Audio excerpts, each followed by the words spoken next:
Hi, everybody. This is Dr. Mandi Blackwelder from Healing Arts Animal Care in Beaverton, Oregon.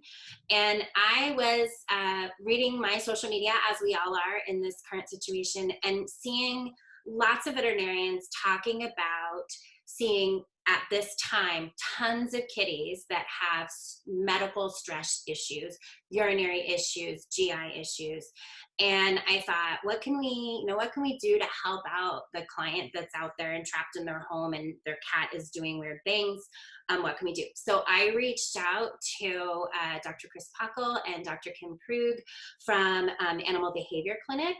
Let's start there. Dr. Pachel, what would you say are fairly typical signs of stress in a cat before they're physically ill? And is it different between personalities of cats? Yeah, those are such great questions in terms of the feline population. And I will start out by saying, yeah, there is a tremendous amount of variability based on the personality type or even the relationship that that particular cat may have with family members, whether in terms of trust or previous communication and relationships. So the amount of variability can be pretty wide. With that being said, I really think that when we're looking at signs of fear, anxiety, or stress, one of the biggest things to look for is any significant deviations from that cat's normal. So if we have a deviation where an animal is excessively active and they're normally more sedentary or more laid back, that's worth paying attention to. Or the opposite, if we have an animal who's normally really relaxed and interactive and social and friendly with family members, and now are kind of looking around wondering where that cat is because they're spending more time hiding. Or we might even think of them now as a bit more skittish, or we're seeing more startle responses. Or we're asking ourselves questions like, gosh, does it seem like to you that the cats just aren't getting along with one another? Or is the dog chasing the cat? Like anything like that we think, this is a little bit different from usual, yeah, should at the very least sort of spark that question. And then we can dive into a little bit more question about what that might be. And then start looking perhaps at some of the body language signs. For example, when cats are stressed, they tend to either sort of stress up or stress down. So stressing up might see more signs of the hair standing up or piloerection. If we're getting lots of arousal, we may see more dilated pupils. We may see, again, just hyperactivity or activity periods at different or unusual times of day. On the stressing down side of things, we often see cats that tend to be a bit more crouched or avoidant. Even the way they move through a room, they might hug the wall a bit more rather than just sort of walking through the room or lounging and grooming right in the middle of space. We might even say, the cat is looking a little bit rough if they're not spending that time on normal maintenance behaviors like grooming because of that stress response. So we can see all of those changes within the full feline population. Like, what should we be doing, like, physically in our house, particularly for our indoor only kitties? What should we be doing in the house itself? So I'll start with Dr. Pachel with you, because you were going to tell me a little bit about kind of the behavior side, and then Dr. Krug can tell me a little bit more about the medical side. Go ahead. Great question. So I think about this in terms of two different directions. On one hand, we know that significant unexpected deviations from normal routines can be a source of stress. So on one hand, we all know that what we're dealing with right now is not what we would consider normal. And yet thinking about this from the animal's perspective, is there any way to establish a normal routine? So if your cat ordinarily would be lounging alone in a silent environment for 8 to 12 hours a day, having you home with music blaring or Zoom calls playing or trying to educate your children or whatever else is happening in your home can be a significant deviation. So on that standpoint, trying to create more of a sense of what would be more normal or customary could be helpful. And if that means giving that cat a little bit of private space to be able to do that, that might be helpful. On the other hand, we also think about enrichment and be able to say if we have an animal who is stressed, providing enrichment in a variety of ways can be one of the ways to help alleviate that. What we have to be a little bit careful of is not overdoing it just because we happen to be at home thinking, great, now this is the time I'm gonna train my kitties for 7 hours a day. Yeah. that might not be really interpreted by the animal as a positive thing or as enrichment. So we have to be really sort of respectful of where they're coming from, their normal as well, and just acknowledge that the greater the deviation, the more likely there are to be some speed bumps along the way. Right. So not like, hey, kitty, I'm going to enrich you whether you like it or not. I just did an article for Dogster magazine, was interviewed for that. And it was the same thing for dogs. Like, your dog that's normally home 8 hours a day, when you come home, they know you're going to go play fetch. So if you're home, they want to play fetch. So they're asking to play fetch, but that doesn't mean they want to play 8 hours a day. And it's, it's hard for us to read those signals because the dog's trying to read their normal, and they're like, you're home, so we play ball. That's what we do. So for cats, it sounds like it's fairly similar. So Dr. Krug, what about like the kind of the medical side of things, the body maintenance stuff? And so in animals that we know have underlying conditions like lower urinary tract disease or potentially GI disease that could get worse with stress, I think it's really important that we pay attention to their stress levels and do as much as we can proactively to prepare for flare-ups of those conditions. So, specifically with cats, again, as much as we can stick to what is their normal routine is likely to be really, really helpful for them. With the lower urinary tract disease, if you have a cat who's been previously diagnosed with this condition, the things that were recommended at the time of diagnosis are going to be really, really important that we keep up with those during a time when there's additional stress that could cause a flare-up. So whether that is a prescription urinary diet that was recommended, it can be a challenge sometimes with, they're not cheap to buy prescription diets, but this is not a good time to be adjusting things like a prescription diet that really could be helping to control your pet's signs. So as much as we can keep things normal, sticking to prescription diets, if canned food was recommended over dry food, stick with the canned food. If you know that your cat may be more likely to have a flare-up if they don't drink enough water, make sure we really focus on how do we increase their water intake during these times and keep up with those methods. So as much as we can do to keep up with the proactive care, and then recognizing too, if your cat is really stressed with you being home, I would reach out to your veterinarian. These are things we should talk about before they develop signs of an obstruction, if at all possible. So as much as we can do, we have a cat and you're going to be home for the next month, and that's what the cat is going to have to experience. Maybe they need additional support, whether that is a nutraceutical, whether that's pharmaceutical intervention, pheromones, whatever it might be. But let's try to be proactive on that front as much as possible. As far as litter boxes go, because I know that that's a big question, and my understanding has always been 1 box per cat per floor, and I, being, at the time when I learned this, I lived on a 2-story house, I had 2 cats, and I was like, really, 4 litter boxes? but so that's my question to you, like, tell me the thinking behind that, and is that true of water bowls too? Like, how many water bowls should we have? I do. I think the understanding for me, especially when we're talking about cats in comparison to some of the other species, is really going back to the fact that cats are not nearly as domesticated as perhaps some of the other animals that we work with.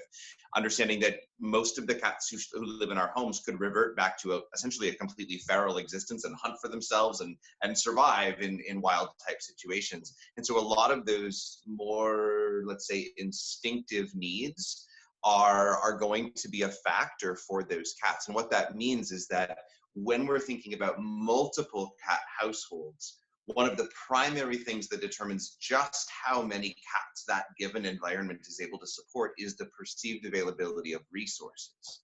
So that's when we start thinking about resources like food, water, toileting locations, and then safe resting places, whether that's a little hide box somewhere or an elevated cat tree or a window perch. But we think about those resources, and when the environment is set up in such a way that there's the environment of plenty from the cat's perspective, individual territory sizes go down, competition over resources goes down, overall stress tends to be reduced.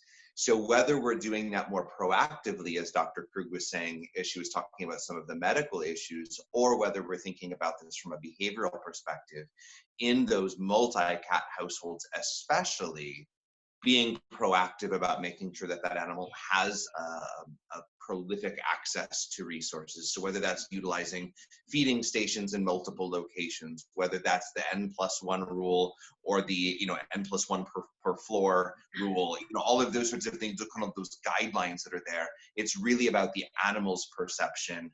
I need to have all of the important things for me in whatever environment I'm expected to occupy. That's sort of the concept behind it. And then we can adapt it to the personality types or the physical environment or even the relationship, knowing that if we have cats who are extremely bonded and very social and very comfortable with one another, they're probably going to be able to withstand more stress within that relationship compared to those that are cohabitating, versus the one where we were already on the fence about there being some conflict there to begin with. And so that's where some of the relationship dependent factors come into play as well. What are some of those things that we could add to their worlds to make their life better, enrichment wise, product wise, toy wise, those types of things? There's a number of different products, some of which are available over the counter, others which would probably be better off being sourced from a veterinarian.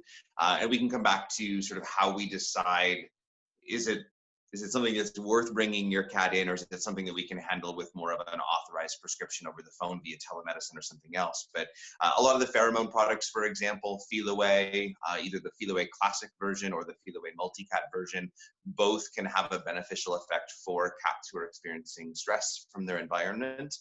And those are environmental treatments rather than something that has to be given or taken internally by the cat. So from an application standpoint, they're often a bit easier to utilize. And then we've got a number of supplements that are available, whether we're talking about something like Zilkine, which is a purified milk protein, Enxitane, which is an L-theanine derivative, or something like Solaquin, which has L-theanine as well as a couple of other ingredients within it, or whether we're looking at probiotic options. These are all individual products that can in fact be beneficial for cats. Again, if you do need to take your cat to the vet during this time, it's a really good idea to evaluate how your cat normally does at the vet. And if that is stressful for your cat, it would be best to probably provide them some pharmaceutical support as a situational medication, just to help them deal with that a little bit better. So if you do have to take your cat in, reach out to your vet ahead of time, let them know you're worried about the stress that your cat experiences when going in, and see if we can get them some pre-visit support to help make that a little bit easier. When should I be worried about my cat's stress level, like the urinary issue, or at what point do you say, wow, this really needs a vet visit? Yeah. So if your cat has a history of lower urinary tract disease, whether that was needed to go to the vet and get some outpatient treatments and medication support, or whether they had a potentially life-threatening obstruction and were hospitalized for that, if they have a history, I would be much more aggressive to intervene as soon as possible. So if you start seeing signs of lower urinary tract inflammation, so licking their back end more, going in and out of the litter box more frequently, you might start to see small volumes of urine instead of bigger puddles, and they might start to go inappropriate places when they normally use the litter box. So if I had a cat with known lower urinary tract disease, started showing those signs, I would get them to the vet as soon as possible, so that hopefully they could be treated out as an outpatient and prevent a urinary obstruction as much as possible. If you don't have a cat with a history of that and you start to notice abnormal urinary signs, again, the licking, the in and out of the litter box, changes in urinary habits, decrease in appetite, those would be reasons to at least reach out to your vet and let them know what you are seeing to decide should they come in now or not. But just remembering that a urinary tract obstruction is potentially life-threatening if it goes untreated, even over a matter of hours, and to really intervene as soon as possible in those cases. And how about GI wise, like appetite down, you know, gloppy stools? Like, what's your thoughts on that? I generally say if it is a single episode of anything, a single episode, skipping a meal, vomiting, or soft stools or diarrhea, I usually don't panic too much about that unless, again, you have an animal with a history of a medical condition in which that's the first sign that things could be starting to go poorly. So one episode, I don't generally stress too much about that. If it becomes a second episode, so if they normally eat every meal and now they've missed two, if they never vomit and now they vomited twice, you know, same thing with soft stools. I would definitely reach out to your vet. I don't know that that would need an emergency trip to the emergency clinic, but I would reach out and at least get advice. If it goes beyond that, anything profuse, lethargy, not wanting to eat for longer than the 2 meals, profuse vomiting, blood in anything, vomit or diarrhea, profuse diarrhea, those would be reasons to head into an emergency clinic and not wait. The one additional thing that I would add on there too, you know, we talk a lot about the lower urinary tract and the GI tract, and absolutely those are some of the things that we tend to see. The other one would be more the upper respiratory issues as well. Oh, so if there's any sort of chronic upper respiratory, you know, weepy eyes, nasal discharge, sneezing, anything along those lines, those can absolutely be impacted by stress as well. And again, oftentimes we're dealing with a cat who may have a known history, and you may understand that there's a certain progression where the eyes start to get a little watery, and then we notice a little sneezing, and you may have that pattern already for your cat. So be aware that that may also be an indication, especially if your cat's been stable for a very long time, that that may be an indication that we have an opportunity there to not only treat the medical issue, but to broaden that lens just a little bit and then take a look at the overall stress level for that animal in that environment, both physically and socially as well. The last thing I'll add is just remembering that our cats can be trained just like dogs. And one of the things that we can do to help cats in going to the vet is really teach them that it's comfortable to be in a carrier. So it's something that if you were interested in working with your cat during this time and teaching them how to get into a carrier and come out of a carrier, you know, that would be a skill that could really help them should they need to go to the vet. Oh, that's a great idea.